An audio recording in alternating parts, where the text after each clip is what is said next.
గురించి ధ్యానం చేసుకున్నాము. పరిశుద్ధాత్మ గురించి మరి ఎవరు నిన్నటి నుంచి ఇప్పటి వరకు పరిశుద్ధాత్మ దేవునితో మాట్లాడుతున్న వాళ్ళు చేతులతోని మీరు ఎవరు మాట్లాడలేదా? పలకరించలేదైతే పరిశుద్ధాత్మ దేవుని పలకరించడం కానీ మాట్లాడడం కానీ ఆయన సన్నిధి మనతో ఉందని కానీ ఏ మాటలు ఫీల్ కాలేదు. అందరూ ఫీల్ అయినారు. కొంచెం మీరు తేడా గమనించుంటారు. ఎందుకంటే ఆంటీ చెప్పారు కదా పరిశుద్ధాత్మ దేవునితో మాట్లాడమని. కాబట్టి మనం కొంచెం జాగ్రత్తగా ఉండాలని మనసు వచ్చిందా లేదా? ఖచ్చితంగా వచ్చింది. జాగ్రత్తగా ఉండాలా, జాగ్రత్తగా మాట్లాడాలి, ఏం మాట్లాడుతున్నాను, ఎలా మాట్లాడుతున్నాను అని చెప్పి కొంచెం మామూలుగా. ఎందుకంటే మనిషికి ఏమున్నా లేకపోయినా నోరు ఎక్కువ. అదొక ఆయుధం. మనుషులకి నోరు అనేది ఒక ఆయుధం. ఈ నోటితో గెలుస్తామని, ఈ నోటితో జయిస్తామని చెప్పి మాట్లాడేసుకుంటాం అందరం. ఎవరు ఇందులో వినాయకుడు లేదు. కానీ ఈ నోటిని మనము దేవుని నామం ఉపయోగిస్తూ దేవునితో మాట్లాడుతున్నప్పుడు నోటికి కావాల్సినటువంటి పరిశుద్ధత, పవిత్రత, నీతి, సమాధానాన్ని మనము పొందాం. పరిశుద్ధాలంకరము ధరించుకొని దేవుని ఎదుట నిలబడుతున్నప్పుడు ఏమి అలంకరించుకొని దేవుని ఎదుట నిలబడాలా? మంచి ఆభరణాలా, లేకపోతే మంచి పూల, లేకపోతే ఇంకేదైనా కాదు. కానీ పరిశుద్ధత, పవిత్రత, నీతి, సమాధానం, ఇవే పరిశుద్ధాలంకారం. కాబట్టి ఈ పరిశుద్ధాలంకారం మనం ధరించుకొని దేవుని ఎదుట నిలబడడానికి మనకు ఆటంకంగా ఉండేది మన నోరే ఎక్కువగా. ఎందుకంటే కొంత కంట్రోల్ ఉంటుంది.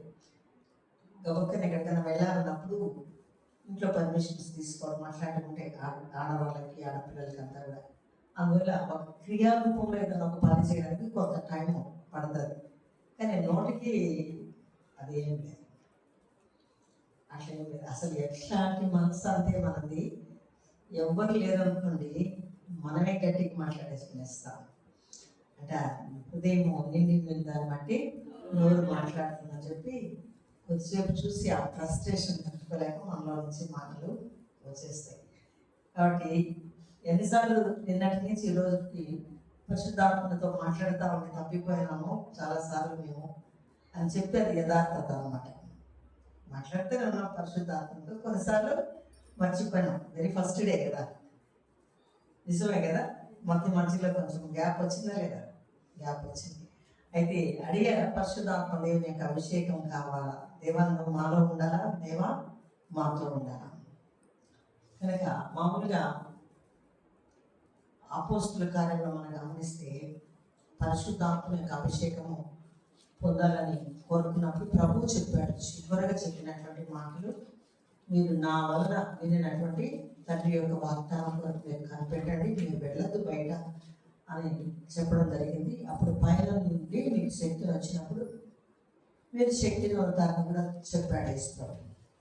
అంతే వీళ్ళందరూ ఏం చేశారు? అందరూ వెంటనే మేడగదిలోకి వెళ్ళిపోయారు. మేడగదిలోకి వెళ్ళిపోయి అక్కడ దాదాపు 120 మంది ఎడతెగగా ప్రార్థన చేయుచుండిరి అనేటువంటి మాటలు మనం గమనిస్తాం. ఆ ఎడతెగగా ప్రార్థన చేస్తున్నటువంటి సమయంలో ఎవరెవరు కలుసుకున్నారంటే శిష్యులు 11 మంది ఉన్నారు. యేసు ప్రభు తల్లి అయిన మరియమ్మ ఉంది, యేసు ప్రభు యొక్క సహోదరులు ఉన్నారు, ఇంకా దేవుడు కొన్ని అద్భుతాలు జరిగించడం ద్వారా పాపాలను క్షమించడం ద్వారా వచ్చినటువంటి కొందరు స్త్రీలు కూడా ఉన్నారు. అందరు కలిసి ఏం చేస్తున్నారు? ఎడతెగగా ప్రభు సన్నిధానంలో ప్రార్థన చేస్తున్నారు. ఈ విధంగా వాడు ప్రార్థన చేస్తూ ఉండగా మరి పెంతెకోస్తు పండుగ దినం రోజు అని చెప్పి రాయబడింది అక్కడ. కొంతమంది అంటారు యేసు ప్రభు ఆరోహణమైన తర్వాత 10 రోజుల తర్వాత భూమి మీద పరిశుద్ధాత్ముడు వచ్చాడని. కొంతమంది అంటారు 50 దినములు పూర్తయినంత వచ్చిందని అంటారు. మొత్తానికి ఎన్ని దినములు అంటే అన్ని దినములు వాళ్ళు ఏం చేస్తున్నారు? అక్కడ ప్రార్థన చేస్తూ ఉన్నారు. ఎందుకంటే యేసు ప్రభు వెళ్ళిపోయినాడు. ఇప్పుడు మనం ఒంటరి వాళ్ళైనాము కాబట్టి మనకు దేవుని ఆత్మ తోడు మనకు కావాలి. అని చెప్పి అందులో దేవుడు శిష్యుని ఏర్పాటు చేసుకొని ఆయన ఉండగానే ఇద్దరిద్దరిని బయట పంపించిన అనుభవం ఉంది. ఇప్పుడు మళ్ళా దేవుని గురించి లోకమంతా చెప్పాలి వాళ్ళు. అప్పటికి వాళ్ళకి ఎవరు తోడు కావాలి? పరిశుద్ధాత్మ తోడు కావాలి. ఎందుకంటే దేవుడు మొదట మీరు మీ ఇంట్లో అన్నట్టుగా యెరూషలేములో యూదయ సమర దేశంలో అన్నంతటా తర్వాత కాలం వరకు మీరు సాక్షులుగానే చెప్పబడింది. కాబట్టి ఇంత పని మనకు అప్పచెప్పాడు కదా దేవుడు. కాబట్టి ఇంత పని అప్పచెప్పినప్పుడు ఇంత పని చేయడానికి మనకేం కావాలా?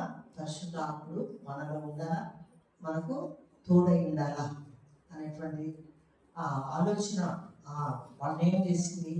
ఆ మేడగదిలో ఎడతెగగా ప్రార్థన చేయించడానికి కారణమైంది. తర్వాత వీళ్ళు అవలంగా దేవుని సన్నిధిలో కనిపెట్టి ప్రార్థన చేస్తున్నప్పుడు అకస్మాత్తుగా ఏమైంది? అగ్ని 4 విభాగించబడి ఒక్కొక్కరి మీద మారినప్పుడు వాళ్ళందరూ కూడా అదంతా కూడా బైబిల్లో ఉన్న మాట నేను చెప్పేది అపోస్తులు మొదటి 2 అధ్యాయాల గురించి నేను ఇప్పుడు చెప్తున్నాను మీకు. ఈ అగ్ని 4 విభాగించబడి ఒక్కొక్కరి మీద మారినప్పుడు ఆ పవర్ వాళ్ళకి ఇచ్చిన వాక్శక్తి కొలది వాళ్ళు భాషలతో మాట్లాడము ప్రారంభించారు.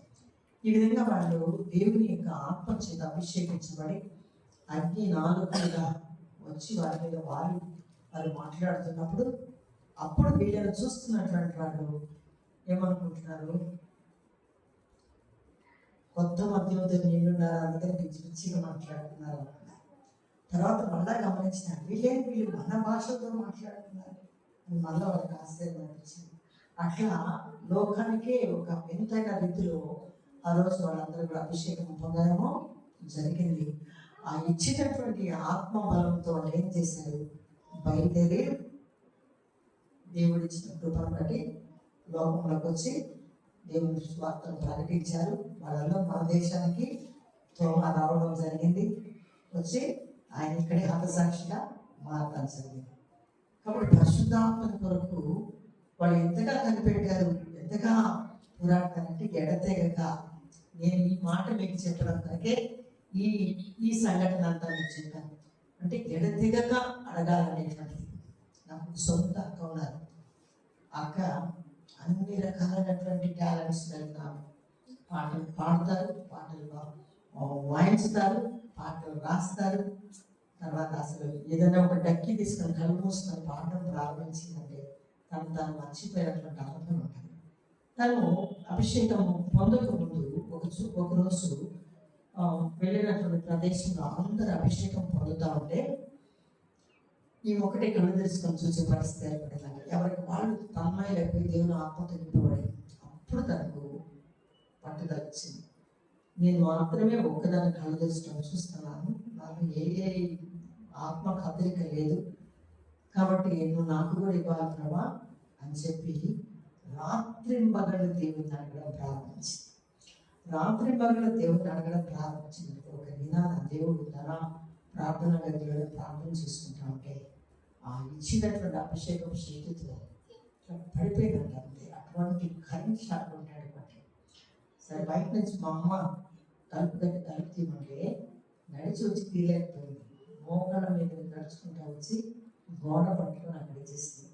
అప్పటి వరకు తనలో మంచి శక్తి, మంచి బలం ఉంది. కానీ ఆ దేవుని యొక్క తాకిడి భూసంబంధమైన బలమును తీసేసి ఆత్మ సంబంధమైన బలం ఇవ్వడానికి మొదటిసారి దేవుని యొక్క ఆత్మను తాగడము జరిగింది. కాబట్టి ఆమె చెప్పినటువంటి మాట ఎడతెగక ప్రార్థన చేస్తాను, ఎడతెగక ప్రార్థన చేస్తాను. ప్రతి నిత్యం నేను ఒప్పుకోను ప్రభా, నువ్వు నాకు ఇవ్వకపోతే నేను ఒప్పుకోను, నువ్వు నాకు లేవని, నువ్వు నాతో లేవని, నువ్వు తోడేయటం లేదని అది ఇతరులు అనుకోవడం నేను తట్టుకోలేను ప్రభా. ఎందుకంటే నేను నీ మహిమాతో నేను పాడుతున్నాను, పాటలు రాస్తున్నాను, అయితే వాయిస్తున్నాను, వాక్యం చెప్తున్నాను. కానీ నాకు నీవు నాలో ఉన్నటువంటి అనుభవంలో ఉండే తన్మయత్వం నేను పొందకపోతే నేను కష్టమని. ఎందుకంటే ఎవరో ఇలా అనుకుంటారు అనేటువంటి ఆలోచనతో, కానీ అబ్బా ఇట్లా వాళ్ళు ఇట్లా ఆ అభిషేకం పొందినప్పుడు ఇట్లా అయిపోతున్నారు, అట్లయిపోతున్న పాటలు నాకు ఉండకూడదు అని కానీ అనుకోకూడదు. ఒక్క మాట ఆలోచన చేయాలి. పరిశుద్ధాత్మ ఎక్కడి నుంచి రప్పింపబడ్డారు? పరలోకం నుండి పంపబడిన పరిశుద్ధాత్మ మనము భూమి మీద మనం తయారు చేయని మట్టి శరీరమే దేవుని ఊపిరి ద్వారా మాంసం రీతిలో మనం ఉన్నాం. అటువంటిది ఆ పైన నుంచి దిగినటువంటి ఆ పరిశుద్ధ ఆత్మ యొక్క అభిషేకము నీళ్ళ నిండినటువంటి తొట్టిలో ఒక రాయి పడితే ఎట్లా పొంగి పొరలుతారో అట్లా పొంగి పొరలుతారు.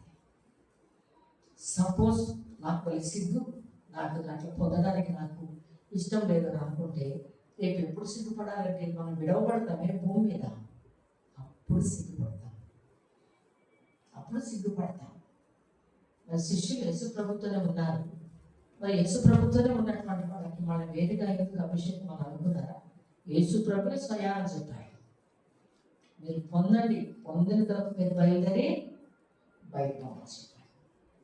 కాబట్టి నాకు నేను ముందుగా మీకు ఇదంతా కూడా మీకు ఇంట్రడక్షన్ వేస్తున్నాను. ఎందుకంటే ఈ సాకును బట్టి, ఈ ఆలోచన బట్టి, ఈ తలంపును బట్టి దేవుని యొక్క కృపను పోగొట్టుకోవద్దు.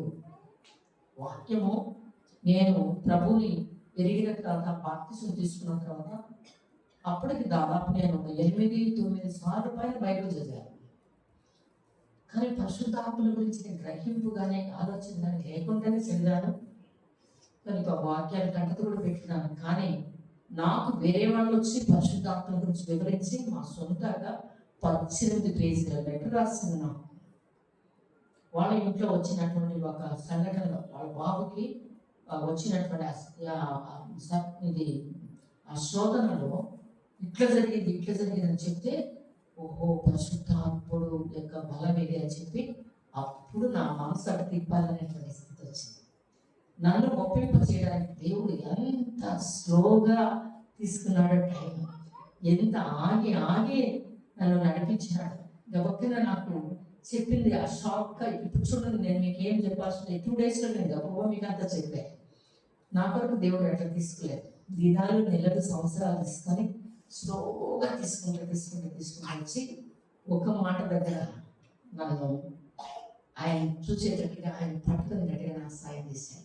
అది చూడండి, యోహాను సువార్తలో ఆ మాట ఉంది. 3వ అధ్యాయం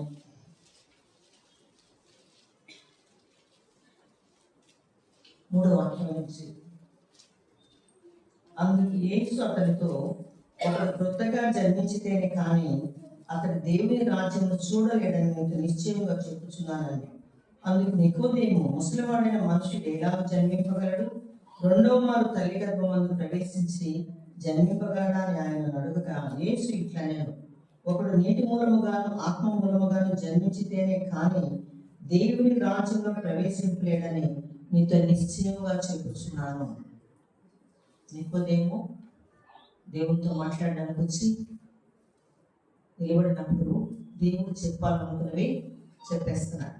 ఆయన పొగడ్తలకి ఇక్కడ దేవుడు ఏమీ మురిసిపోయలేదు, ఏమీ దానికి ఆయన పొంగేవలసిన అవసరం లేదు.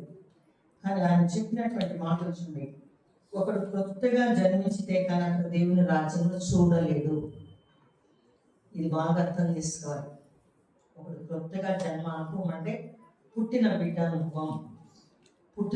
అనుభవంలో ఆ బిడ్డకు ఆకలిస్తే ఏడుస్తాడు. మరి అంటారు కదా, దేవదూతలు కనబడితే నవ్వుకుంటుంటాడని చెప్పి. తర్వాత తన మలము మూత్రం ఏదైనా పడకలో చేసినా అది వేరే వాళ్ళు శుభ్రం చేయాల్సిందే, కానీ తనకు ఏమీ తెలియదు. తనకు ఈ బట్టలు ఇస్తారా నాకు అడిగేటువంటిది లేదు. పెద్దవాళ్ళు లేక తల్లి వేసిన బట్టలు వేసుకొని ఉంటాడు.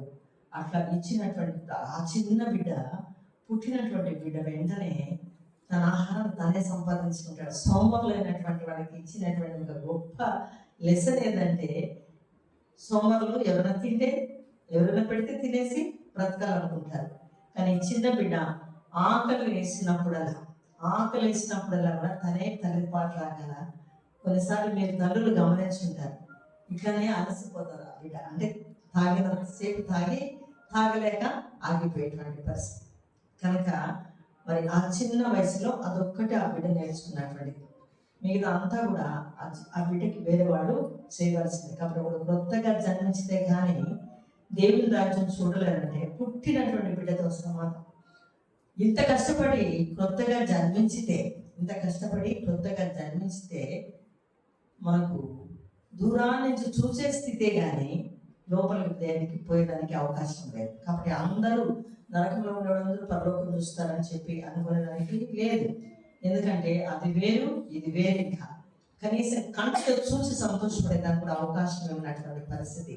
కాబట్టి నువ్వు కొత్త జన్మ అనుభవం తెచ్చుకోవడానికి ఎంత కష్టపడాలి, ఎంతగా మార్పు చెందాలి, మాట మారాలి, చూపు మారాలి, తలంపు మారాలి, ఆలోచన మారాలి, క్రియ మారాలి. ఇవన్నీ మారిన తర్వాత ఆ కొత్త జన్మ అనుభవం అట్లా చూస్తామంటే కానీ పోయేదానికి. ఇక్కడ నికోదేము మనుషుడు మళ్ళా రెండో మాట తల్లి గర్భంలోకి వెళ్ళి జన్మించగలడని అడుగుతుంది. దానికి దేవుడు ఏం జవాబు చెప్పారు? ఒకటి నీటి మూలముగాను ఆత్మ మూలముగాను జన్మించితేనే కానీ దేవుని రాజ్యంలోకి ప్రవేశింపలేడని గుర్తుపెట్టుకోవాలి.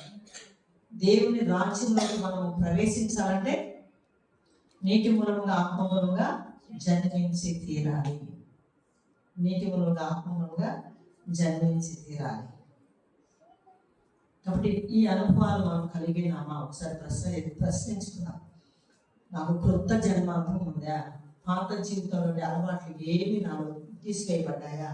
పాతవి కొన్ని కలుపుకున్నానా, కొత్తవి కొన్ని కలుపుకున్నానా, నిలువెచ్చని జీవితంలోకి వచ్చేసానా అంటే ప్రభు అన్నటువంటి మాట, నువ్వు చల్లగానైనా వెచ్చగానైనా లేవు, నీవు నిలువెచ్చనగా ఉన్నావు కనుక నా నోట నుండి నేను ఉమ్మి వేని ఉద్దేశించున్నాను. కాబట్టి పాత జీవితంలో కొన్ని, కొత్త జీవితంలో కొన్ని కలిపి నువ్వు కలిపి చేస్తే నువ్వు దేవుని నోట నుండే వేయబడతావు. ఈ మాట చదివి ఈ మాటను ధ్యానిస్తే అనిపిస్తుంది, ఉయ్యాల అంటే ఎక్కడో వెతుక్కుంటాం ఒక స్థలం, అది ఇంకెప్పుడైనా తిరిగి మళ్ళీ వెనక్కి వస్తుందా? ఎప్పటికీ రాదు. సింపుల్ వర్డ్స్లో దేవుడు చాలా లోతుగా చెప్తాడు మాకు. కాబట్టి ఎవడు ఆయన వాక్యాన్ని విని గడగడ వణుకుచుంటాడు వాడిని నేను దృష్టించి ఉన్నానంటాడు. ఇది మనం చదివేస్తాం, మనం దాటుకొని వెళ్ళిపోతున్నాం. మనం అట్లా చేయకూడదు.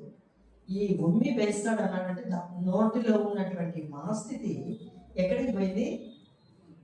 ఎంత తక్కువ స్థితికి వెళ్ళిపోయింది. అది ఇంకెప్పుడు కూడా ఎత్తబడినటువంటి స్థితికి వెళ్ళింది. అర్థమైందా? కనుక ఇప్పుడు మనము చూడడానికి అర్హత కావాలంటే మనకు నూతన జన్మ అనుభవం కావాలి. ప్రవేశించాలంటే నీటి మూలంగా ఆత్మ మూలంగా జన్మించి తీరాలి. ఈ మాటలు మాతో వచ్చి ఒక సేవకులు మాట్లాడిన వెంటనే మేము మాకు ఇచ్చినటువంటి కౌన్సిలింగ్ 10-15 నిమిషాల్లోనే పరిశుద్ధాత్మ గురించిన అవగాహన మాకు వచ్చేసింది, కుటుంబానికి వచ్చేసింది, కుటుంబంలో నలుగురికి వచ్చింది. అప్పుడు మాకు అభిషేకం పొంది అట్లా ముందుకు పోవాలన్నటువంటి నడిపింపు ప్రభు అనుగ్రహించాయి. కనుక ఇది వాక్యము బలమైనది, పవిత్రమైనది, పరిశుద్ధమైనది, యథార్థమైనది, నమ్మకమైనది. కాబట్టి ఈ వాక్యం అనేటువంటిది నువ్వు చిన్న బిట్టు పట్టుకున్నా దాన్ని కరెక్ట్గా నువ్వు అనుసరించి నడుచుకోకపోతే జీవితము పాటైపోతుంది. ఇప్పుడు నేను మీకు అభిషేకపు అనుభవం ఎట్లుంటుంది, శిష్యులు ఏ విధంగా అనుభవించినారో చెప్పాను. కాబట్టి అనుభవంలో నీవు ఎదుటి వాళ్ళు ఎట్లా చూస్తున్నారు, ఏం చూస్తున్నారు అట్లా అనేది కాదు. కానీ ఒక మాట రాయబడింది బైబిల్లో, ప్రవక్తల ఆత్మలు ప్రవక్త వాళ్ళ స్వాధీనంలో ఉంటాయని చెప్పి. ప్రవక్త అంటే దేవుని దగ్గర నుంచి వాక్కు తీసుకొచ్చి మనుషులకి ఇచ్చే ఆయన ప్రవక్త. మనుషుల యొక్క కష్టాలు తీసుకుపోయి దేవునికి చెప్పే ఆయన ప్రవక్త. ఈ ప్రొసీజర్లోకి ఆ వ్యక్తి వచ్చేటప్పటికి పూర్తిగా దేవుని యొక్క కృప పొందినటువంటి అనుభవంలో, దేవునితో మాట్లాడుతున్నటువంటి అనుభవంలో ఒక స్థిరత్వం కలిగిన స్థితి వస్తాయి. అప్పుడు స్వాధీనంలో ఉండేటువంటి పరిస్థితి వస్తాయి. కానీ ఇప్పుడు ఈ మొదటి పరిస్థితి కొంచెం మనం అటు ఇటు అయినప్పటికీ కూడా మనకు ఒక స్థిరత్వాన్ని ఇచ్చి దేవుడు నిలబెట్టుకుంటాడు. అర్థమైందా? కనుక ఇప్పుడు నేను బాగున్నాను, నా ఆత్మీయమైన స్థితి బాగుంది అని అనుకునేదానికి మీకు మీరే పరీక్షించుకోవడానికి నేను కొంత వాక్యాన్ని మనం ధ్యానిస్తాం. ఎఫ్ఎస్సీకి రాసిన పత్రిక 6వ అధ్యాయం 12వ వచనం చూద్దాం.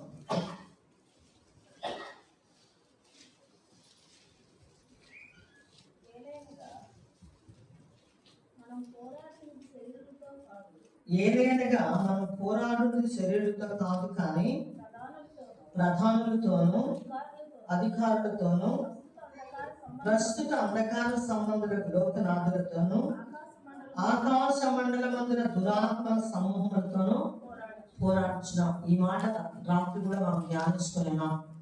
మొత్తానికి ఇక్కడ ఉన్నటువంటి ప్రధానులు కానీ, అధికారులు కానీ, అంధకార సంబంధులకు, లోకనాథులు కానీ, ఆకాశ మండలకు ఉన్న దురాత్మల సమూహాలు కానీ శరీరము కలిగినటువంటివి కాదు. అర్థం చేసుకోండి, ఇవి ఆత్మరూపంలోనే ఉంటాయి. దురాత్మలు, పరిశుద్ధాత్మ. కాబట్టి ఇవన్నీ దురాత్మల రూపం, వీటికి రూపం ఉండదు. అవి మనలోకి వచ్చి మనల్ని ఇన్ఫ్లుయెన్స్ చేసి మనం స్వాధీనపరచుకొని అవి మాట్లాడాలనుకుంటుంది, చెప్పాలనుకున్నది మన ద్వారా తెప్పిస్తాయి. అర్థమవుతుందా? కాబట్టి ఇలాంటివి నేను కొన్ని మీకు చూపిస్తాను. అవి మీ జీవితంలో లేకుండా ఉంటే ఈరోజు పరిశుద్ధాత్మనికి అభిషేకం పొందడానికి మీకు ఏమీ ఆటంకం లేదు. అర్థమవుతుందా? కాబట్టి ఈ మొట్టమొదటి ఆత్మల గురించి యోచన చేస్తాం. ఎక్కువ టైం లేదు కాబట్టి నేను రెఫరెన్స్ చెప్తాను. అబద్ధంలో ఆడేటువంటి ఆత్మ. మొదటి రాజుల గ్రంథము 22వ అధ్యాయము 22వ వాక్యాన్ని గమనిస్తే అక్కడ దేవుడు అడుగుతున్నాడు, పరలోకంలో సింహాసనాసీనుడే కూర్చొని అడుగుతున్నారు, ఎవరు నా నిమిత్తము భూమి మీదకి వెళ్ళి పలానా రాజును ఓడిస్తారు అని అంటే, ఒక ఆత్మ దేవుని ఎదురుకు వచ్చి నేను వెళ్ళి ఓడిస్తాను. కొంచెం నెమ్మదిగా నిశ్చితంగా వినండి. నేను వెళ్ళి ఓడిస్తాను అని చెప్తే అప్పుడు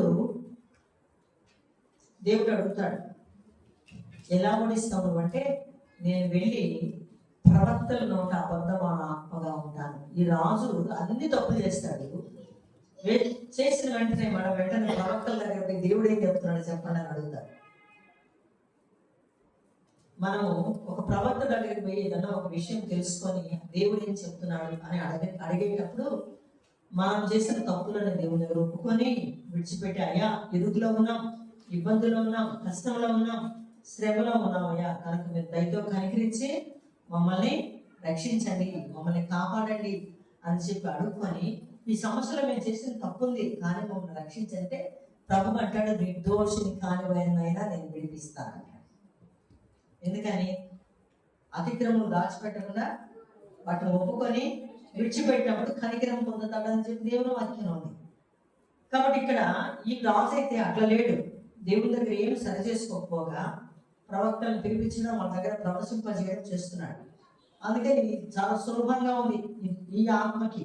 పోయి ప్రవక్తలు ప్రవచిస్తూ ఉంటారు, నేను పోయి వాళ్ళలో దూరి పోండి మీరు గెలుస్తారని నేను చెప్పిస్తాను అని చెప్పి ప్రభు అంటాడు. అప్పుడు తండ్రి అయినటువంటి దేవుడు అంటున్నాడు, పో నువ్వు పోయి గెలుస్తావు, జయమునందు నువ్వు పో అంటాడు. కాబట్టి ఈ ఆత్మ ఏం ఆత్మ? ఈ అబద్ధమనే ఆత్మ టేబుల్ సాల్ట్ అంటారు కదా. సాల్ట్ ఎక్కడ ఉంటుంది? కిచెన్లో పక్కన ఉంటుంది. టేబుల్ సాల్ట్ ఎక్కడ ఉంటుంది? అన్నం తినే చోటు ఉంటుంది. అంటే వెంటనే వేసుకొని వెంటనే కరిగిపోతుంది అనమాట. అందుకని అంత స్పీడ్ ఉంటుంది. ఈ రీతిగా ఈ అబద్ధం ఆడే ఆత్మని మనం ఎన్నిసార్లు ఉపయోగించుకొని ఉంటాం చూడండి. మరి ఇది దేవుని ఆత్మ కాదు. ఇది అబద్ధం ఆడేది ఒకరిని నష్టపరచడానికి, ఒకరిని మోసపరచడానికి, ఒకరి ఎదుట గొప్ప చెప్పుకోవడానికి ఉపయోగించే ఆత్మ. కాబట్టి ఈ ఆత్మ పేరు అబద్ధం ఆడే ఆత్మ. ఈ ఆత్మ పరిశుద్ధాత్మ దేవుడు కలిసి ఉండరు. అర్థమైందా? ఈ ఆత్మ కానీ పరిశుద్ధాత్మ కలిసి ఉండరు. కనుక ఇంకొక ఆత్మను ఉంచుతాం, మూర్ఖత్వపు ఆత్మ. యెషయా గ్రంథము 19వ అధ్యాయము 14వ వాక్యం. చాలా మంది మరి టీనేజర్స్ 13 ఏళ్ళు దాటి తర్వాత ఈ 19 ఏళ్ల వరకు కూడా వీళ్ళలో ఎంత బలముగా పనిచేస్తుందంటే ఈ మూర్ఖత్వపు ఆత్మ అంత భయంకరంగా పనిచేస్తారు. ఈ మూర్ఖత్వపు ఆత్మ దెబ్బలన్నా తింటానన్నది కానీ తాను అనుకున్నటువంటి మాటలు విడిచిపెట్టి బయటకు వచ్చే ప్రశ్నే మూర్ఖత్వపు ఆత్మ. కాబట్టి ఇది మన జీవితాల్లో ఎప్పుడో ఒక సమయంలో టచ్ చేసింది. ఎందుకంటే ఇష్టపడితే ఏదన్నా అది మనకు కష్టమైన నష్టమైన అది శ్రమైనా కూడా ఇష్టపూర్వకంగా అదే కావాలని కుటుంబీకులతో మొండి పట్టుబట్టి అది పొందాలనేటువంటి ప్రయాసం పడతాం. కాబట్టి అప్పుడు ఏముంది, మనలో ఎలుగుబాటినైనా వచ్చును కానీ మూర్ఖత్వ పాపం ఎదుర్కొని లేమని చెప్పి ఉంది. కాబట్టి ఇది రెండవ ఆత్మ, మూర్ఖత్వ ఆత్మ. మూడవ ఆత్మ యెషయా గ్రంథము 37:7 ఉంటుంది, వదంతి పుట్టించే ఆత్మ. ఈ వదంతి పుట్టించే ఆత్మ యొక్క స్వభావం ఏంటంటే, ఇతరుల గురించి ఏదన్నా ఒక మాట, చిన్న మాట వింటే ఆ మాటని పెద్దది చేసి అంటా అని కొద్దిసేపు మాట్లాడుకుంటారు. అవును ఇట్లా జరిగింది అనేస్తారు. ఎదుటి వాళ్ళ జీవితం నాశనం అయ్యేదానికి ఇది వదంతి పుట్టించే ఆత్మ రెడీగా ఉంటుంది. ఇది మన జీవితాల్లో కూడా ఎన్నోసార్లు పనిచేసి ఉంటుంది. ఒకసారి వచ్చిన తర్వాత అది వెళ్ళదు, అది గుర్తుపెట్టుకోవాలి. ఒకసారి ఒక స్పిరిట్ మనలోకి వస్తే దాన్ని ఎవరు తోలేశారు? దీనికి ఇంకొక విషయం చెప్తాను మీకు. మామూలుగా సోది చెప్పేవాళ్ళు వస్తే, ఈ కోయి వాళ్ళు కానీ సోది చెప్పేవాళ్ళు వస్తే ఆమె ఏదో పాత పుట్ట పెట్టుకొని, ఆమె చిరిగిన బట్టలు వేసుకొని, ఆమె 35 పైసలు 50 పైసలు అట్లా ఇస్తే దానికే ఆమె వచ్చి ఒక మనిషికి ఏదో చెప్పాలనుకుంటే ఆమె ఏం చేస్తుందంటే సాటని సులభంగా పిలిస్తే వచ్చేస్తుంది కదా, పిలవకపోతే ఉంటుంది మనుషులతో కూడా. అట్లాంటిది ఈమె వచ్చి పిలిచి దించి ఈ కూర్చొని వింటుండే ఆమె ఏమంటుందంటే, అవును మా అత్త వచ్చింది సోదరులోకి, మా అమ్మ వచ్చింది సోదరులోకి, మా మామ వచ్చాడు సోదరులోకి అని చెప్పి హ్యాపీగా ఫీల్ అవుతారు. ఆమె వచ్చి పిలిచి ఆమె వెళ్ళిపోద్ది అంతే. దురాత్మను తీసేసి వెళ్ళిపోద్ది. తర్వాత ఇక్కడ ఎవరు ఉంటారు? మీ అత్త ఉంటారు కావాలంటే ఉంటుంది, మీ మామ కావాలంటే ఉంటారు, ఇంకెవరన్నా కావాలంటే అక్కడ ఉంటారు. ఒకసారి పిలుచుకున్న తర్వాత దాన్ని పంపించే విధానం కూడా చూసుకోవాలి. ఈవెన్ కొంతమంది ఇప్పుడు అన్ని ఏం చేస్తారు, చనిపోయిన తర్వాత ఏదో పిండం పెట్టారు, ఏదో పెట్టేటప్పుడు వాళ్ళ శక్తి కొద్ది వాళ్ళు తరుగుతారు అనమాట. వెళ్ళిపో ఉండవాలా అని చెప్పి కనీసం వాళ్ళు అట్లన్నా చేస్తారు. ఇప్పుడు ఈ క్రైస్తవ వీళ్ళని ఇట్లా అటువంటి పిలిచి ఇంట్లో తెప్పించి పెట్టుకొని ఈ అత్తల్ని మామల్ని పెద్దమ్మల్ని చిన్నమ్మని ఇట్లాంటి వాళ్ళందరినీ పెట్టుకొని వాళ్ళని ఇంకెప్పుడు విడిపోకుండా వాళ్ళతోనే కలిసి ఉండే పరిస్థితి వస్తారు. ఇట్లా వస్తే ఈ ఆత్మలందరూ ఒక దురాత్మ ఇంట్లోకి వస్తే ఒక మనిషిని పట్టుకుంటే పంపించడానికి మనం ప్రయత్నాలు ఎట్లా చేస్తున్నామో ఈ రూపంలో మనం తీసుకొస్తే కూడా మనం ఏం చేయాలి? వాటిని పంపించే ప్రయత్నం చేయాలి. కానీ శక్తి సరిపోదు. నీ మానవ ఆత్మతో నువ్వు ఎప్పుడు కూడా ఒక దురాత్మతో పోరాడలేవు, పంపలేవు. నువ్వు ఇది గుర్తుపెట్టుకోవాలి, నువ్వు పంపలేవు బయటికి. అందుకని నీకు జయించే శక్తి కావాలంటే పరిశుద్ధాత్మ దేవుడు నీకు అవసరం. తర్వాత ఇంకొక ఆత్మ, 1 యోహాను పత్రిక 4:6 గమనిస్తే భ్రమపరచు ఆత్మ. ఇది ఎంత మోసమైనటువంటి ఆత్మ అంటే, నేను బైబిల్ చదువుకుంటున్నాను, నేను ప్రార్థన చేసుకుంటున్నాను, నేను చర్చికి పోతున్నాను, నేను దశమ భాగం ఇస్తున్నాను, నేను అన్ని పనులు చేస్తున్నాను, ఆయన ఓకే. కానీ నీ ప్రార్థనా జీవితంలో లోపము, నీ ఆత్మీయమైన జీవితంలో లోపము, నీవు తీసుకునే నిర్ణయాల్లో లోపము, నీకు ఇంట్లో వచ్చి సమస్య కూర్చున్న వరకు నీకు అర్థం కాదు. ఇంతకాలం నేను బాగున్నాను నువ్వు అనుకుంటున్నావు. ఈ నువ్వు అనుకున్నటువంటి నీవు ఇక్కడ ఈ బ్రహ్మపరిచే ఆత్మ నేను మోసకొచ్చి ఏం చేసింది? పడేవారు కాదు. ఇది ఈ బ్రహ్మపరిచే ఆత్మ యొక్క లక్ష్యం ఎట్లాంటిదంటే, చాప కింద నీళ్ళు తెలియకుండా వచ్చేస్తాయి, అట్లా వచ్చేస్తాయి. కాబట్టి బ్రహ్మపరిచేటువంటి ఆత్మ 1 యోహాను పత్రిక 4:3 చూస్తే క్రీస్తు విరోధి ఆత్మ. ఇది ఎక్కడ పనిచేస్తుంది? క్రీస్తు విరోధ ఆత్మ సంఘాలలో పనిచేస్తారు. సంఘాల్లో పెద్దలు అనేసి వచ్చేసి పెద్దలు ఎక్కువ ప్రార్థన చేయకుండా ఆ పెద్దలు దేవుని సన్నిధిలో కనిపెట్టి ప్రార్థించేటువంటి సేవకుడికి సలహాలు ఇస్తారు. ఇదే క్రీస్తు విరోధ ఆత్మ అన్నాడు ప్రభు. ఎందుకు చేసుకుంది? ఎవరిని యాజకుడుగా ఎందుకు చేసుకుంది? ఎవరో వాళ్ళతో మాట్లాడతాడు దేవుడు. మనం వచ్చేసి మనము ఏదైనా ఒక సలహా ఇవ్వడానికి అది దైవ సంబంధమైన కార్యాలకి కుదరదు. అది ఎవరిని దేవుడు ఏర్పాటు చేసుకొని ఈ భాగంలో నిలబెట్టడానికి ఆయన ఏర్పాటు చేసుకున్నాడు, వాళ్ళతోనే దేవుడు మాట్లాడతాడు. ఓ చెప్పు, ఓ మాట్లాడని అంటాడు. అంతేగాని మిగతా ఎవరికి లేదు. ఒకవేళ యాజకుడు తీసుకున్న నిర్ణయానికి విరోధంగా ఎవరన్నా కనుక సలహాలు ఇచ్చి మా ఊళ్ళో ఇది పద్ధతి, మా ఊళ్ళో ఇట్లా అని అనుకుంటే అది దేవుడు ఒప్పుకునే మాట. మేము గత 6వ తేదీ 7వ తేదీ 2 రోజులు కూడా ఒక మీటింగ్లో మేము అటెండ్ అయినాం.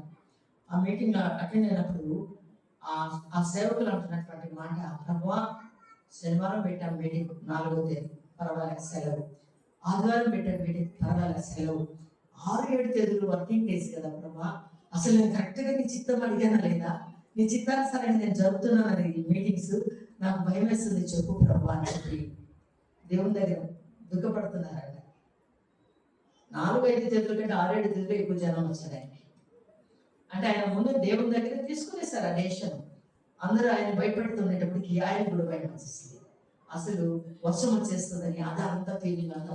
ఇంకొక చోట ఈ హైదరాబాద్ ఒక ప్లేస్ విపరీతమైన వర్షం గాలి వచ్చి గందరగోళం అయిపోతే ఇంకా ఆయన ఉపవాసం ఉండి ప్రార్థిస్తున్న ప్రదేశంలోనే అది ఆ వర్షం అంతా. మేమందరం అక్కడ ఉన్నాం హైదరాబాద్ రావాలి. వచ్చేటప్పటికి ఇంకా ఆయనకి భయం వేసి కొద్దిసేపటికంటే ఆయనకి ఎవరో ఫోన్ చేసి అన్న వాట్సాప్ చూడండి, వాళ్ళ మందిరం మీదే వచ్చింది ఇంద్రధనస్ రెయిన్బో అంటారు కదా, అది అంత ఇదిగా. అంటే దేవుడు నిబంధనతో కూడినటువంటి పరిచర్య దగ్గర చేస్తున్నారని చెప్పి.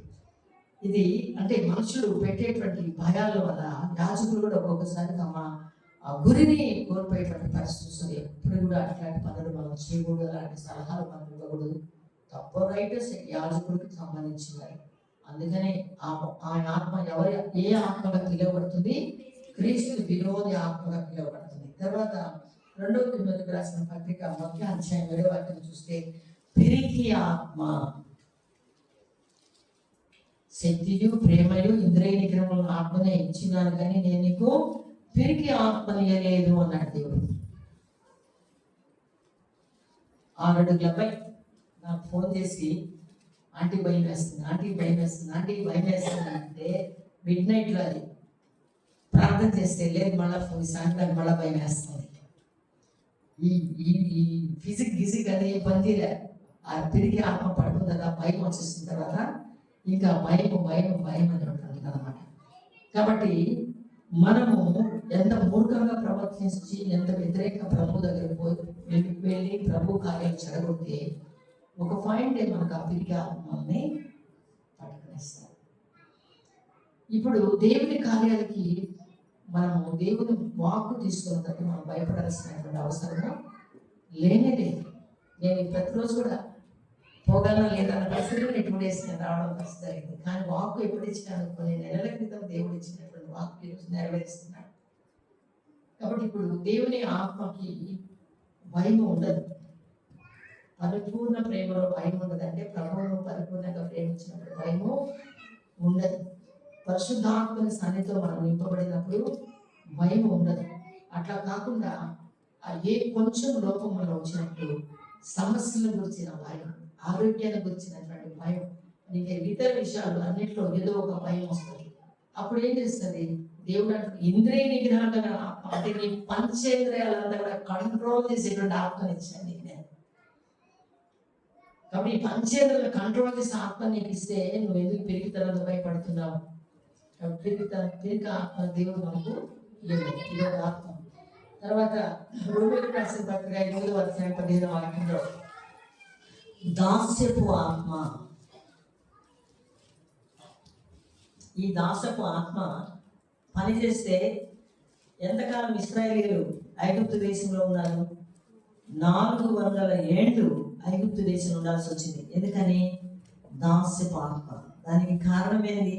ఈ దాస్యపు ఆత్మకు అధికారం ఎట్లా వచ్చిందంటే, బలి చెల్లించి స్తుతి చెల్లించి నా కోసం వెయిట్ చేయని ప్రభు చెప్తే కరెక్ట్గా దేవుని అగ్ని వచ్చి దహించే సమయాన అబ్రహాంకి నిద్ర వచ్చేసింది. అబ్రహాం, నువ్వు నిలబడలేకపోయినావు కనుక నీ సంతానం 400 ఏళ్ళు దాసత్వం కింద ఉండాల్సి వస్తుంది.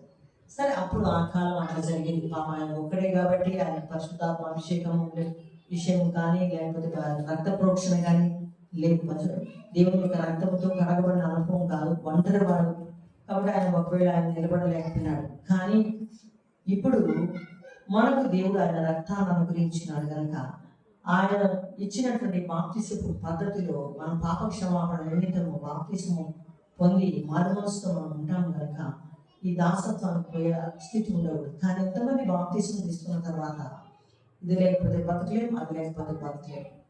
అప్పుడు ఏంటి? నువ్వు దేనికి ఇష్టపడేది, ఏది కావాలని నువ్వు అనుకుంటావు దానికి నువ్వు దాసుడుగా ఉంటావు. కాబట్టి ఈ దాసపు ఆత్మ అనేటువంటిది నువ్వు దేనికి లోపడతావో అదే నువ్వు అక్కడ దాసుడుగా ఉండిపోతావు. చాలా మంది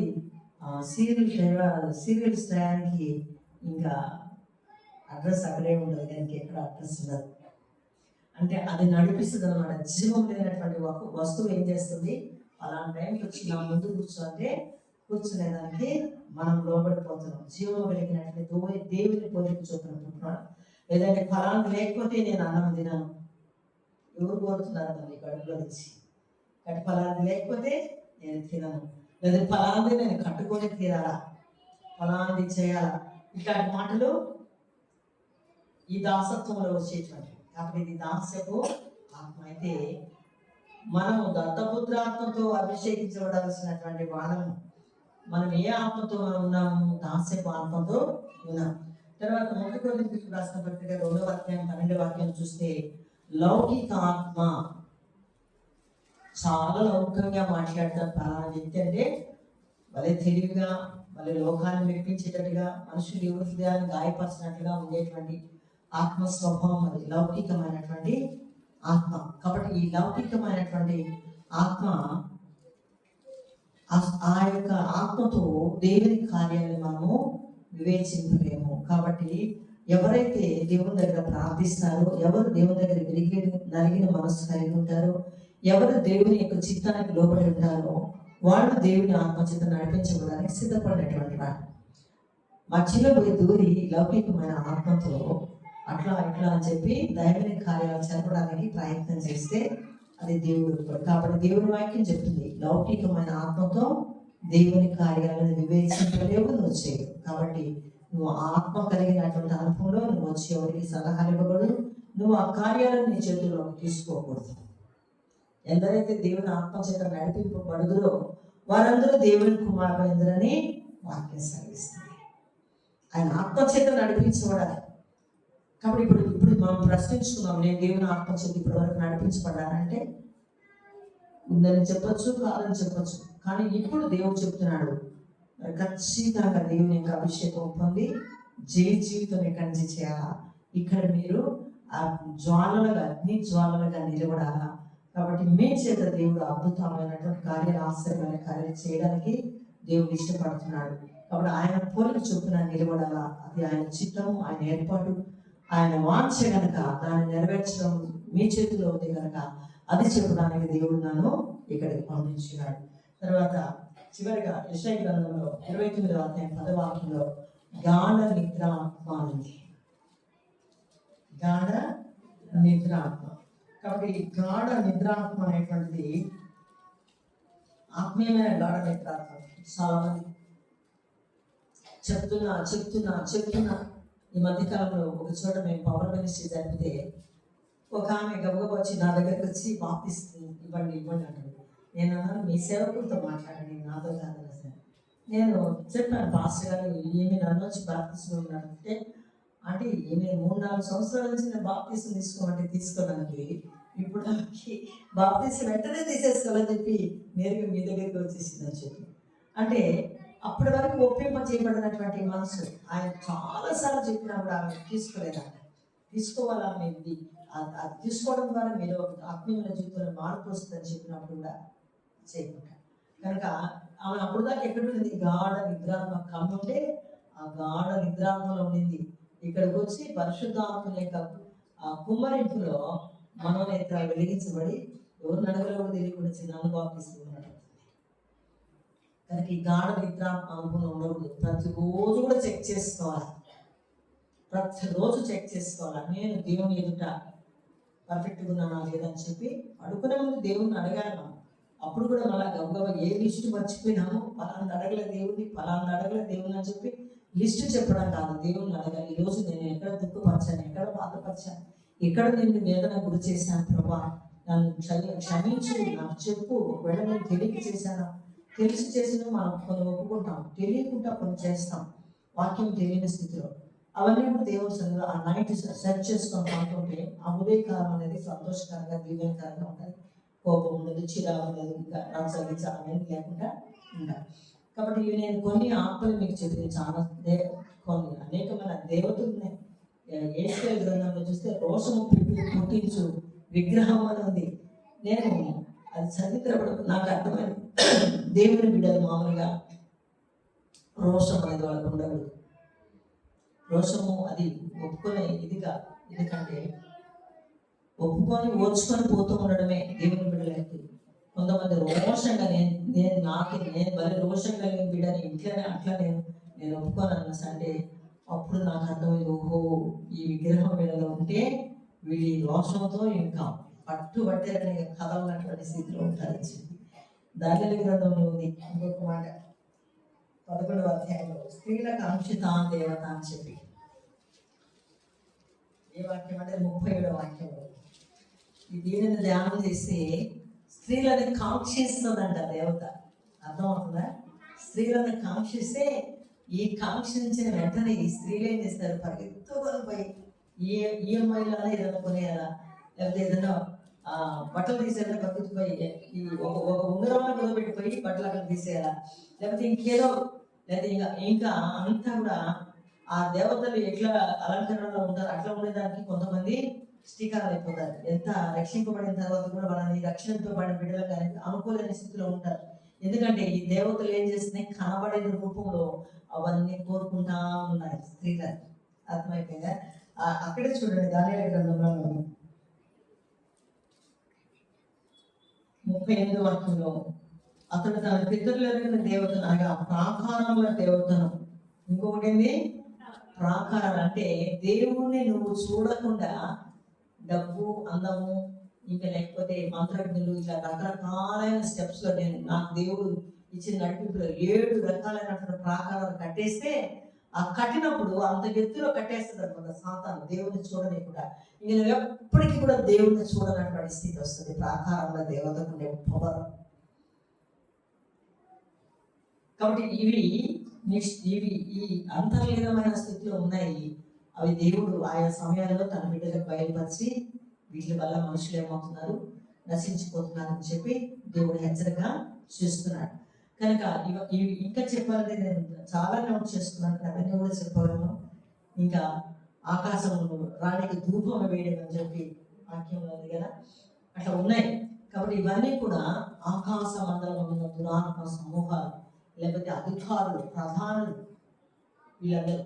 కాబట్టి ఇంత మందితో పోరాడడానికి నేనెంత నువ్వెంత అనేది నువ్వు ఫస్ట్ క్వశ్చన్ చేసుకోవాలా. నా దేవుని వలన సంసారంలో దావీదు చెప్పిన మాటల్లో తేడా చూడండి. గాడి దౌడ ఎముకతో నేను చంపేశాను మనుషులు అంటాడు. దావీదు అంటాడు, నా దేవుని వలన నేను సైన్యంలో జయిస్తాను, ప్రాకారంలో దాటుతాను. నా దేవుడు ఏమి ఇచ్చాడంటే, నా దేవుడు నాకు ఆయన ఆత్మను అనుగ్రహించి ఆయన నాలో నుంచి నాకు జయం ఇస్తున్నాడు. నీ ఒట్టి శరీరంతో ఉండాల్సినటువంటి అవసరము నీకు లేదు. నువ్వు ఒట్టిగా ఉండాల్సిన అవసరం లేదు. నీవు ఆయనను కలిగి ఉండాలి, నీవు ఆయనలో ఉండాలి. దేవుడు మన యందు ఉండాలా, ఆయన మాటలు మన యందు నిలిచి ఉండాలా, మనము దేవుని యందు ఉండాలా. కాబట్టి అప్పుడు అంటాడు దేవుడు, మిమ్మల్ని నేను దాసులను పిలవను, మీరు నాకు స్నేహితులని అంటాడు. ఆ రిలేషన్షిప్ అదే నేను మీకు నిన్న చెప్పింది. స్నేహితులు మాట్లాడుకుంటూనే ఉంటారు. ఇంకా ఇంత వయసు వచ్చినా కూడా స్నేహితులు అంటే వాళ్ళు బాగున్నావా, ఎట్లున్నాయి మీ ఇంటి పరిస్థితి చెప్పి ఇట్లా మాట్లాడుకుంటూ ఉంటారు. అట్లా ప్రభువు కూడా మాట్లాడాలా, ఆయనతో మాట్లాడాలని చెప్పి ఆయన ఎంతో ఇష్టపడుతున్నాడు. ఆయన మాట్లాడాలంటే ఆయన ఏం తీసుకున్నాడు, మనకు నీ హృదయాన్ని నేను నా ఆలయంగా తీసుకున్నాను.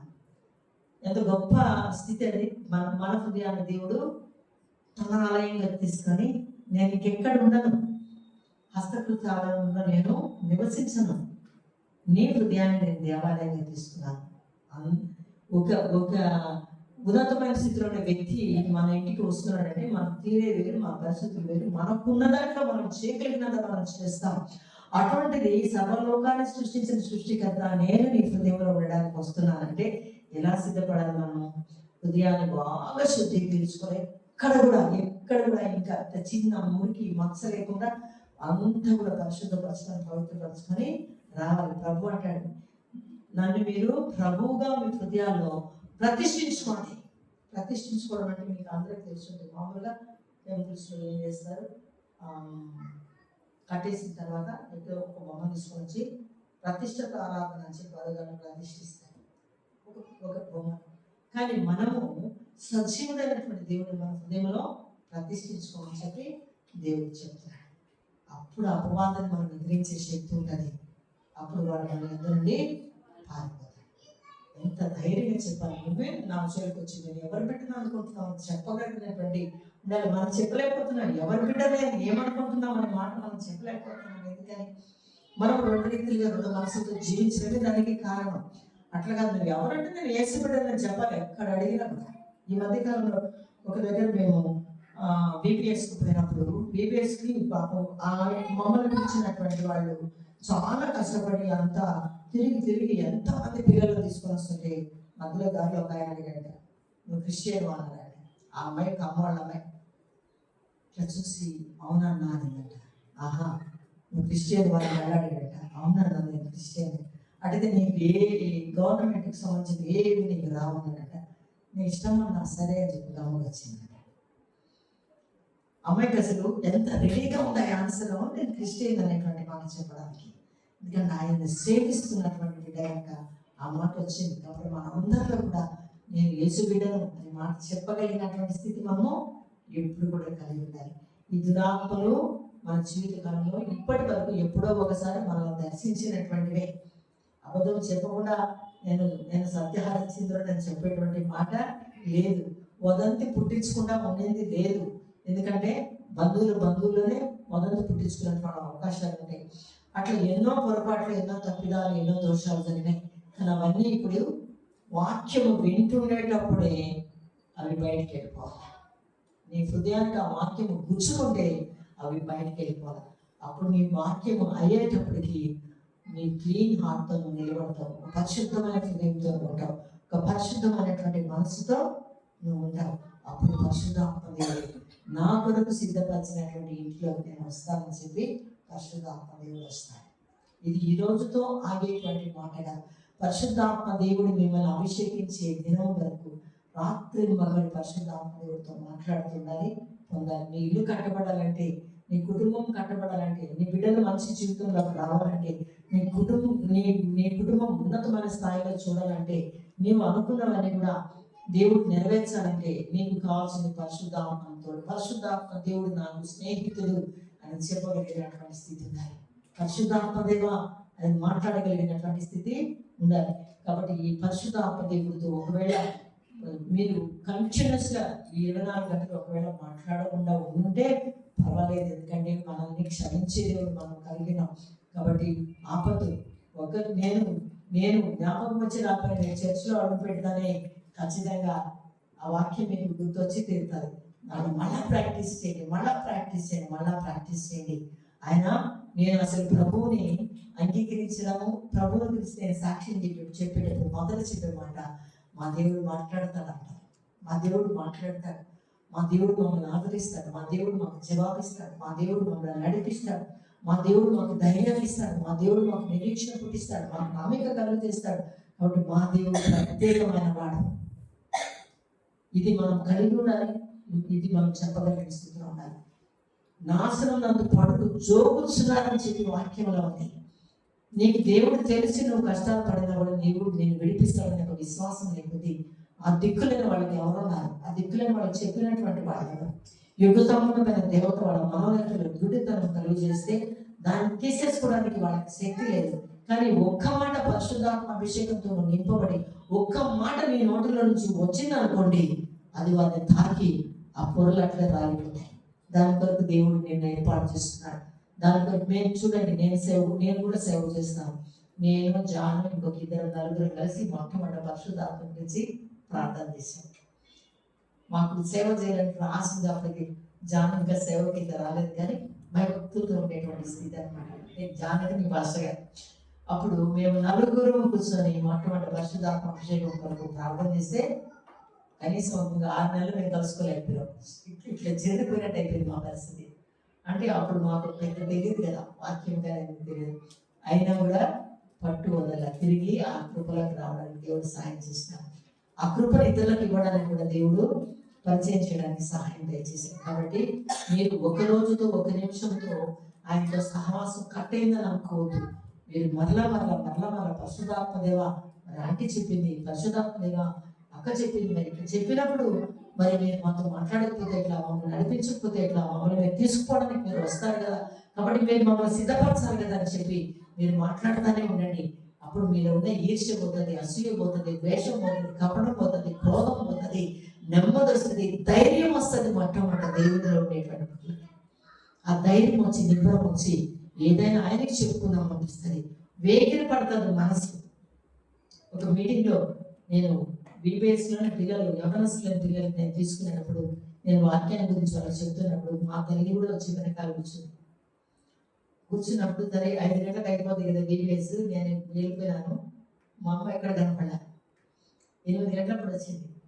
అప్పుడు అడిగమ్మా ఎక్కడికి పోయినావు నువ్వు ఇప్పుడు దాకా లేవంటే, అమ్మ నేను ఒంటరిగా పోయినా ప్రార్థన చేసుకోవాలనిపించింది. నా హృదయం అంతా దేవుని కుమ్మరించిన నేను రిలీఫ్ ఫీల్ అయినందుకు వచ్చాను. ఎంత సంతోషకరమైనటువంటి స్థితి.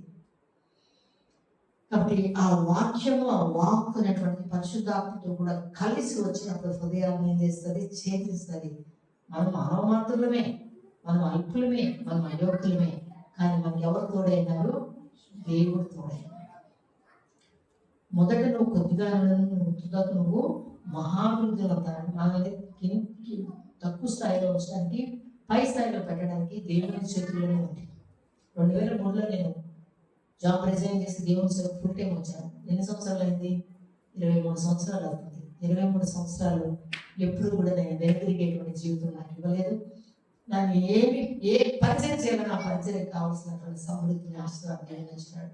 మీరు నమ్మతారు నేను ఎన్ని సంవత్సరాలను కూడా షాపింగ్ పోయి వచ్చేది కొని నేను వెళ్ళాను. ఈవెన్ డిసెంబర్లో అయినప్పుడు అందరికీ బట్టలు కొనడానికి పోతాను, అంతేగాని నేను ఎప్పుడు పోయింది లేదు. కానీ నాకు ఎప్పుడు తక్కువైంది కూడా లేదు. ఎందుకంటే నాకు కేర్ టేకర్కి ఎవరు నాకు దేవుడు ఉన్నాడు. నాకు ఏమి ఇవ్వాలి, ఏమి ఇవ్వకూడదు, ఏమి ఎప్పుడు అవసరం, ఇవన్నీ చూసుకుంటూ వచ్చినాడు. ఎప్పుడు కూడా మనుషులు ఎదుట ఇలా చేయాల్సిన స్థితి దేవుడు ఇవ్వలేదు. ఎందుకంటే టోటల్గా సరెండర్ అయినాను, టోటల్గా సమర్పించుకున్నాను. నేను ఎట్లా నడిపిస్తూ ఉంటాను, నడిపించుకోవచ్చు. కాబట్టి ఈ ధైర్యం రావాలి మాకు, ఈ నిరీక్షణతో కూడిన జీవితం మనకు రావాలి. ఎందుకంటే ఈరోజు నువ్వు దేవుని హృదయపూర్వకంగా నమ్మకపోతే రేపు ఆయన వస్తాడు తీసుకుపోతాడనే విషయం కూడా నీకు సంపూర్ణమైన నమ్మకం లేకుండా పోతుంది. కాబట్టి ఇంకా అసలు సమయం లేదు. కానీ స్వస్థత ఎన్ని రకాలుగా ఉంటుంది? మామూలుగా స్వస్థత అంటే ఏమనుకుంటాం మనము? శరీరం బాగలేకపోతే బాగుపడమే. తీతుకు రాసిన పత్రిక నిశ్చితంగా చదవని మొదటి 2 పత్రికల టైం లేదు, నేను చెప్తున్నాను. విశ్వాసము స్వస్థత కావాలి, బుద్ధికి స్వస్థత కావాలి. ఈ విశ్వాసములకు బుద్ధికి స్వస్థత వస్తే ఆటోమేటిక్గా ఏమి స్వస్థత వస్తే శరీరానికి స్వస్థత వస్తుంది. కాబట్టి ఈ విశ్వాసంలో స్వస్థత లేదు అంటే ఏం లేదు, మనలో ప్రభువును విశ్వసించేటువంటి స్థితి లేదు. కాబట్టి అల్ప విశ్వాసము, అవిశ్వాసమైన జబ్బులు 2 వస్తాయి. ఈ అల్ప విశ్వాసం, అవిశ్వాసము మనల్ని పడదోస్తాయి. కనుక విశ్వాసానికి ఏమి రావాలంట? స్వస్థత రావాలి. బుద్ధి రకరకాలుగా మారిపోతుంది. అందులో దేవుని దగ్గర కృప పొందలేకపోతున్నాం. అందుకోసం మనం ఏమి స్వస్థత పొందాలి? బుద్ధి స్వస్థత పొందాలి. కాబట్టి ఈ 3 రకాలైన స్వస్థతల మధ్యలో మన ఆత్మీయ జీవితము తిరుగుతుంది. ఎప్పుడు మనం ఈ శారీరక స్వస్థతని ఎక్కువ కాన్సన్ట్రేట్ చేస్తాం. మీరు వెతికి పట్టుకోండి. తీతుకు రాసిన పత్రిక 1వ అధ్యాయం 2వ అధ్యాయంలో ఈ 2 ఉన్నాయి. కనుక ఎవరైతే దేవుడు కావాలా, నేను ఈ 2 రోజులుగా ప్రభా నేను పెట్టున్నాను ఈ వాక్యం, నేను కావాలని కోరుకుంటున్నాను అంటాను, వాళ్ళు మోకరించండి. ప్రభు సన్నిధానంలో కొద్ది నిమిషాలు ప్రార్థన చేస్తాను. ఇది మీకు ఇచ్చినటువంటి సమయం కాబట్టి మీరు బాగా స్పష్టంగా గట్టిగా దేవునితో మాట్లాడి వేరే విషయాలు ఏమీ మాట్లాడదు. దేవుడు కావాలని ఒక మాటను మీరు దేవుని